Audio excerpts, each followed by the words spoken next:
Welcome to exam target classes. I am Neelam Singh and चलिए आज की हिंदी की क्लास हम लोग स्टार्ट करते हैं। आज का हमारा टॉपिक है बहुभाषिकता। सबसे पहले जानते हैं बहुभाषिकता होती क्या है। यानी एक से अधिक जहाँ भाषा का प्रयोग हो वो कहलाती है हमारी बहुभाषिकता। एक से अधिक भाषा का प्रयोग ही बहुभाषिकता कहलाती है। तो बहुभाषिकता संज्ञानात्मक विकास में बहुत सहायक है। बहुभाषिकता जो है बच्चे के अंदर किसी भी व्यक्ति के अंदर क्रिएटिविटी पैदा करने में बहुत ज़्यादा सहायक है। ठीक है। दूसरा पॉइंट दे रखा है, प्राथमिक स्तर पर भाषा शिक्षा का उद्देश्य है कि बच्चे को विभिन्न स्थितियों में भाषा का प्रभावी प्रयोग करना सिखाना। तो मतलब प्राथमिक स्तर पे जो भाषा का उद्देश्य होता है मेन, वो होता है कि किसी भी परिस्थिति में बच्चे को क्या है, प्रभावी भाषा, यानी बच्चा जो भी बोले या जो भी अपनी बात कहे वो क्या है, उसकी एक प्रभावशाली भाषा हो, वह चीज़ सिखाना। नेक्स्ट पॉइंट दे रखा है हमारा, उच्च प्राथमिक स्तर पर भाषा शिक्षण का उद्देश्य भाषा की बारीकी और सौंदर्य बोध को समझने की क्षमता का विकास करना।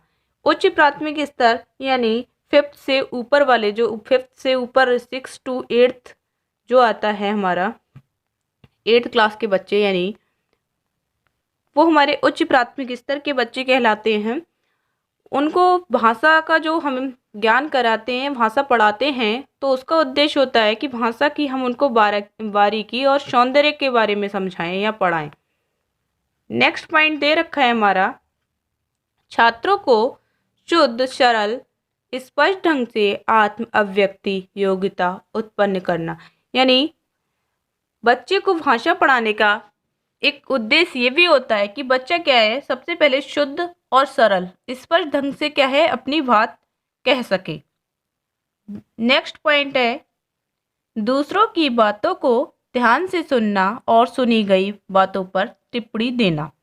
यानी बहुभाषिकता सिखाने का एक उद्देश्य ये भी होता है कि बच्चा क्या है, दूसरों की बातों को ध्यान से सुने। मान लीजिए उसको क्लास में टीचर जो पढ़ा रहे हैं उसको ध्यान से सुने और सुनी गई बात पे क्या है, तर्क करे, क्वेश्चन पूछे, यानी अपनी राय रखे, अपना मतलब अपने विचार रखे।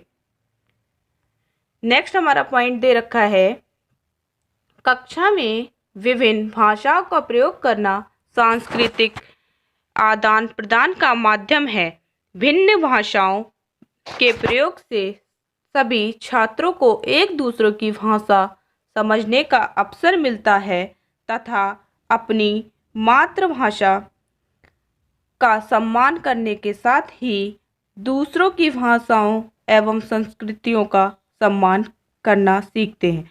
यानी हम भाषा सिखाने का एक उद्देश्य ये भी होता है कि बच्चा जो है अपनी मातृभाषा तो जो उसकी है उसका तो सम्मान करे ही करे, सामने वाला जो दूसरी भाषा का उसकी क्लास में, मान लीजिए एक कक्षा में एक पंजाबी बच्चा है, दूसरा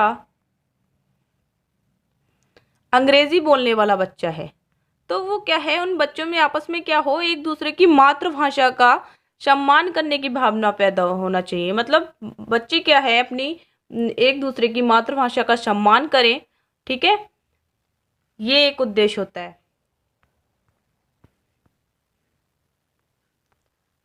अब नेक्स्ट हमारा टॉपिक है, भाषा विविधता वाली कक्षा में भाषा शिक्षण की चुनौतियां।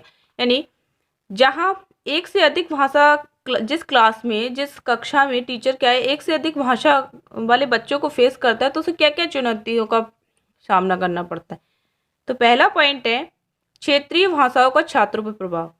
यानी बच्चा जिस क्षेत्र से आ रहा है, यानी जहाँ रह रहा है, उस पर क्या है, उसकी अपनी भाषा का क्या है, एक प्रभाव होता है। यानी बच्चा घर में पंजाबी बोली जा रही है, स्कूल में हिंदी बोली जा रही है, तो बच्चे का क्या है, इन भाषाओं का उस पर प्रभाव पड़ेगा। नेक्स्ट है, बच्चों को सामाजिक आधार पर सुदृढ़ करने की चुनौती। यानी बच्चे को क्या है, पंजाबी बोलने वाले बच्चे को हिंदी बोलने के लिए समाज में क्या है, तैयार करना। यानी हर जगह ऐसा तो है नहीं कि पंजाबी वाला बच्चा पंजाबी बोल पाएगा या इंग्लिश बोलने वाला बच्चा इंग्लिश ही बोल पाए।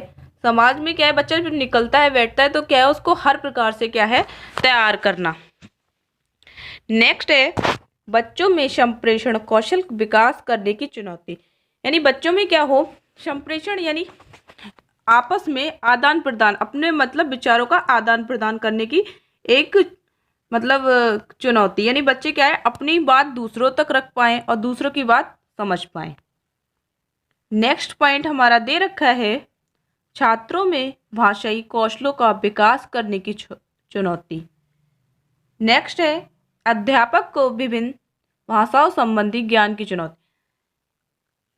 मान लीजिए किसी क्लास में टीचर हिंदी वाला टीचर है, जरूरी नहीं है कि उसको पंजाबी आती हो, तो एक कक्षा में एक से अधिक भाषा वाले बच्चे मौजूद होते, तो वहाँ टीचर को भाषा संबंधी ज्ञान की चुनौती का सामना करना पड़ता है। उसे क्या है, सारे बच्चों को क्या है, साथ लेके चलना पड़ता है। क्यों? क्योंकि हमारे जो एजुकेशन सिस्टम है, यानी हम जो शिक्षा है, आज की शिक्षा प्रणाली, वो है समावेशी शिक्षा। नेक्स्ट है, भाषा के प्रति छात्रों की रुचि और रुझान का अभाव। यानी नेक्स्ट पॉइंट हमारा दे रखा है, भाषा के प्रति छात्रों की क्या है, रुचि और रुझान। मतलब बच्चों के अंदर जो भाषा के प्रति रुचि कम है और रुझान जो कम है, उसमें भाषा में उसको क्या है, कैसे बच्चे को इंटरेस्ट बढ़ाएं। मोस्ट इम्पोर्टेंट पॉइंट दे रखा है हमारा, प्राथमिक स्तर पर बच्चों की विद्यालयी शिक्षा उनकी मातृभाषा में दी जाए, जिससे शिक्षण अधिगम प्रक्रिया सरल एवं छात्रों के लिए सहज हो। यानी भाषा पढ़ाने का मेन मोटिव होना चाहिए कि प्राथमिक स्तर पर, यानी 5th क्लास से जो नीचे के बच्चे हैं, उनको क्या है, उनकी मातृभाषा यानी घर में बोले जाने वाली भाषा में अगर हम पढ़ाते हैं, कोई भी चीज़ सिखाते हैं, तो बच्चा क्या है, उसको आसानी से सीख जाता है। अब बहुभाषिकता वाले टॉपिक से रिलेटेड कुछ क्वेश्चन दे रखे हैं, हम इन क्वेश्चनों को अब कवर अप करेंगे।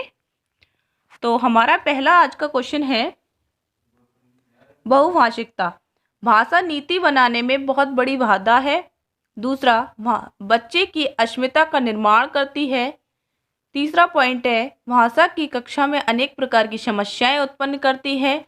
चौथा पॉइंट है, एक अत्यंत जटिल चुनौती है जिसका समाधान संभव नहीं है। तो देखिए, बहुभाषिकता क्या है, बच्चे की अस्मिता का निर्माण करती है, यानी बच्चे की क्या है, क्रिएटिविटी का निर्माण करती है। बच्चे में क्या है, नए नए विचारों को जन्म देती है। ठीक है, बच्चा क्या है, बहुभाषिकता वाली क्लास में बच्चा क्या है, एक दूसरे की मातृभाषा का सम्मान करना सीखता है, और बच्चा क्या है, क्रिएटिव बनता है, यानी सृजनात्मक बनता है। नेक्स्ट पॉइंट हमारा दे रखा है, कक्षा में मौजूद बहुभाषिकता। पहला पॉइंट है, कक्षा का लक्ष्य भाषा सीखने के लिए हतोत्साहित करती है। बच्चों का लक्ष्य भाषा सीखने के लिए हतोत्साहित करती है, यानी बच्चे की जो यानी जो लक्ष्य भाषा है, यानी मान लीजिए बच्चा क्या है, हिंदी में पढ़ना चाह रहा है, तो उसको सीखने को क्या है, हतोत्साहित करेगी। नेक्स्ट है, शिक्षक के लिए एक जटिल और कठोर चुनौती है। नेक्स्ट है हमारा, कक्षा शिक्षण में बाधक है। नेक्स्ट पॉइंट दे रखा है, कक्षा शिक्षण में एक संसाधन के रूप में प्रयुक्त होती है। तो देखिए, स्टार्टिंग में ही हम लोगों ने जाना था, बहुभाषिकता क्या होती है, एक संसाधन के रूप में प्रयुक्त होती है। कक्षा शिक्षण में एक संसाधन के रूप में प्रयुक्त हो सकती है।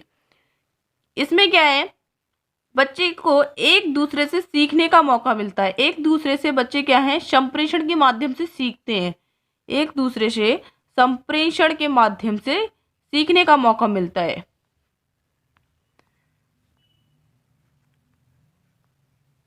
नेक्स्ट हमारा दे रखा है, पॉइंट हमारा है, क्वेश्चन नंबर मिस प्रिंट हो गए हैं, 3rd and 4th वाला, 3rd and 4th की जगह 5th पड़ गया है।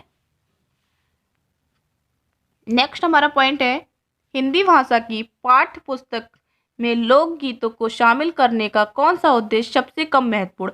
यानी हिंदी भाषा में की अगर हम पाठ्यक्रम में लोकगीत को शामिल कर रहे हैं, तो हमारा कौन सा उद्देश्य बहुत कम महत्वपूर्ण है, यानी हमारा कौन सा उद्देश्य नहीं होता है। तो लोकगीतों से समृद्ध राज्यों की जानकारी देना। नेक्स्ट है, लोकगीतों की रसानुभूति कराना। नेक्स्ट है, लोकगीतों के माध्यम से भारत की सांस्कृतिक विशेषताओं से परिचित कराना। नेक्स्ट दे रखा है हमारा लोकगीतों की भाषिक विशेषताओं से परिचित होने का अवसर मुहैया कराना। तो देखिए जो सबसे कम महत्वपूर्ण है हमारा वो हो जाएगा ऑप्शन नंबर 4। क्योंकि लोकगीत क्या होता है, बच्चा जिस भी क्षेत्र में रह रहा है वहाँ चलने जो गीतों का प्रचलन होता है, वहाँ की संस्कृति पे आधारित जो गीत होते हैं वो लोकगीत कहलाते हैं। दूसरी बात, लोकगीत का मेन जो मोटिव होता है वो वहाँ के समृद्ध राज्यों की जानकारी देना, बिल्कुल रसानुभूति कराना, ये भी क्योंकि उसकी बारीकी यानी वहाँ की जो संस्कृति के बारे में लोकगीत जो बना रखे हैं उसके बारे में बच्चा जाने। नेक्स्ट है लोकगीतों के माध्यम से भारत की संस्कृति विशेषताओं को परिचित कराना, ये भी ठीक है। सबसे कम महत्वपूर्ण है कि हम उसकी भाषिक विशेषताओं से परिचित कराना, यानी कौन सी भाषा में दे रखे हैं ये ज़रूरी नहीं है, ठीक है। तो इसका जो राइट आंसर है वो हो जाएगा ऑप्शन नंबर 4।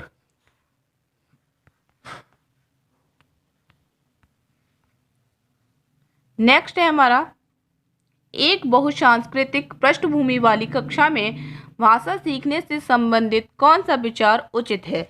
बहुसांस्कृतिक यानी एक क्लास में बहुत सारे कल्चर के यानी बहुत अलग अलग कल्चर के बच्चे बैठे हैं, यानी अलग अलग सांस्कृतिक से बिलोंग करते हैं, उनके रीति रिवाज अलग अलग हैं। तो उसमें भाषा सीखने का विचार कौन सा उचित होगा। सबसे ज़्यादा व्याकरण नियमों का हम अधिक प्रयोग करें, या समृद्ध भाषिक परिवेश का निर्माण करें, या अधिक से अधिक पुस्तकों का निर्माण किया जाए, या बच्चे में भाषा सीखने की क्षमता बलपूर्वक विकसित करें, यानी बच्चे को डरा धमका के हम बच्चे को भाषा सीखने के लिए फोर्स करें, या ये हमारे 4 ऑप्शन हैं। तो इसमें जो सही हो जाएगा वो होगा समृद्ध भाषिक परिवेश का निर्माण, यानी ऐसा हमें माहौल क्रिएट करना है, ऐसा माहौल पैदा करना है कि बच्चा क्या है स्वतंत्र रूप से आपस में संप्रेषण के माध्यम से सीखे। ज़्यादा से ज़्यादा बच्चे को क्या है बोलने के मौके दिए जाएं, बातचीत करने के मौके दिए जाएं। बाकी सारे ऑप्शन गलत हैं। ऑप्शन नंबर जो 2 है वो राइट आंसर हो जाएगा इसका। नेक्स्ट हमारा दे रखा है एक से अधिक भाषाओं का प्रयोग। एक से अधिक भाषाओं का प्रयोग जो है बच्चे को किसी भाषा में निपुणता प्राप्त नहीं करने देता। दूसरा है भाषा सीखने की प्रक्रिया को धीमा करता है। तीसरा है संज्ञानात्मक रूप से समृद्ध होने का संकेत है। चौथा है भाषा सीखने में बाधक है। तो इसका जो राइट आंसर होगा वो होगा ऑप्शन नंबर 3। देखिए पहला कह रहा है कि किसी भी भाषा में निपुणता प्राप्त नहीं करने देता, ये गलत है। एक से अधिक अगर बच्चा भाषा का प्रयोग कर रहा है तो बच्चा क्या है भाषा में निपुण होगा। दूसरा भाषा सीखने की प्रक्रिया को धीमा करेगा, बिल्कुल नहीं। बच्चा जितनी ज़्यादा भाषा को यूज़ करेगा उतनी जल्दी ही वो चीज़ों को सीखना शुरू करेगा। भाषा सीखने में बाधक होते हैं, बिल्कुल गलत है। तो इसका जो राइट आंसर है वो हो जाएगा ऑप्शन नंबर 3।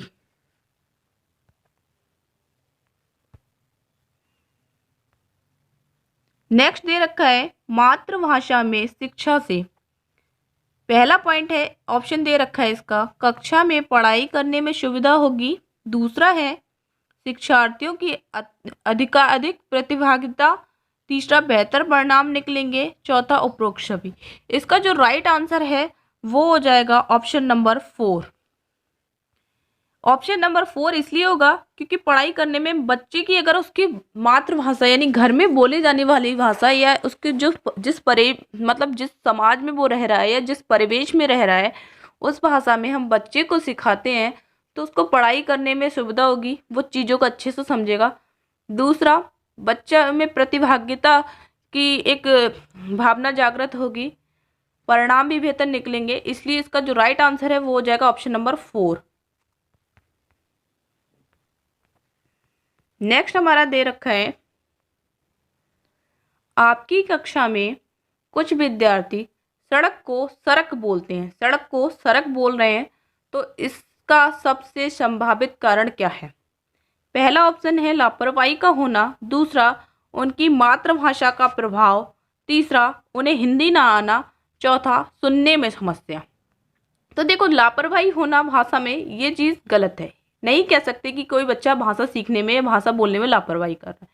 दूसरा हिंदी ना आना, ये भी ऑप्शन हमारा गलत है। तीसरा ये सुनने में समस्या, ये भी गलत है। तो जो राइट आंसर होगा वो ऑप्शन नंबर हो जाएगा इसका 2। इसका जो राइट आंसर होगा ऑप्शन नंबर 2, क्योंकि उनकी मातृभाषा ही ऐसी है। डा को वो रा बोल रहे हैं, डा को वो रा बोल रहे हैं। ठीक है, नेक्स्ट हमारा दे रखा है बहुसांस्कृतिक पृष्ठभूमि वाली कक्षा में भाषा शिक्षक को क्या करना चाहिए। पहला ऑप्शन है मौखिक कौशलों पर बल देना चाहिए, दूसरा अभिव्यक्तित्मक कौशल पर ही बल देना चाहिए, तीसरा परस्पर बातचीत करने के अधिक से अधिक अवसर देने चाहिए, चौथा है बच्चों को मानक भाषा प्रयोग के लिए ही कहना चाहिए। तो इसका जो राइट आंसर हो जाएगा वो हो जाएगा ऑप्शन नंबर 3, क्योंकि जितना ज़्यादा बच्चे को हम आपस में बोलने के अवसर देंगे, बातचीत करने के अवसर देंगे, उतना बच्चा क्या है जल्दी भाषाओं को सीखेगा। क्योंकि हमारी जो कक्षा है वो है बहुसांस्कृतिक, क्योंकि उसमें अलग अलग समाज के अलग अलग धर्म के बच्चे आ रहे हैं, मतलब अलग अलग रिलीजियस के बच्चे आ रहे हैं। तो बच्चा क्या है आपस में एक दूसरे से बातें जितनी ज़्यादा करेगा, जितना ज़्यादा आपस में बातचीत के उसको अवसर देंगे, तो उतना ज़्यादा क्या है अच्छे से वो भाषा को सीखेगा। आई होप आप लोगों को आज की मेरी क्लास बहुत पसंद आई होगी। अगर मेरी क्लास पसंद आई है तो प्लीज़ मेरे चैनल को लाइक, शेयर एंड सब्सक्राइब कीजिए।